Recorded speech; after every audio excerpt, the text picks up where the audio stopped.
دنیا خلک که دا ګاونډي هیوادونه دي که دغه غربي هیوادونه دي له اسلام سره مشکل لري د اسلام شریعت نه مني. زه لنډ مثال درته وایم. یو وخت کې زه په یو مجلس کې ناست وم، له ما سره یو هندو ناست و په دې مجلس کې، یو زه وم، د هغه ایره تر ما غټه وه، بل ما ته ویل ته دا خپله ایره کمه کړه. ما ویل وسړی ده ته ولې نه وایې؟ وایي د دې ایره د تا له ایرې سره فرق کوي.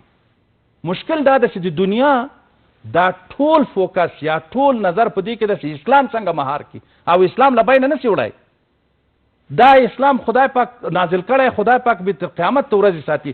زه مثال درته وایم، په دا غرب کې دغه غرنی صاحب دغه یوسفزی صاحب شاهد ده چې داسې ښځې دي چې خپل مخونه هم پټوي، مسیحیان دي، خو نه یې میډیا راخلي، نه څوک پرې باندې انتقاد کوي. دغسې خلک شته، ولې څوک انتقاد نه پرې کوي؟ په دا ټوله دنیا کې هندوان د ایرې تر پښو رسېږي، خو څوک یې نه تروریست بولي نه یې مخه نیسي. یو مسلمان چې ایره پرېښوله تر ستونې نیسي، دا تروریست ده. خبره په دې کې ده چې په دنیا کې یو جنګ روان ده، تر اوسه عسکري جنګ هم روان ده، سلوکي جنګ هم روان ده، سیاسي جنګ هم روان ده. د اسلام د مهارولو په ضد باندې اسلام له بینه یوسي.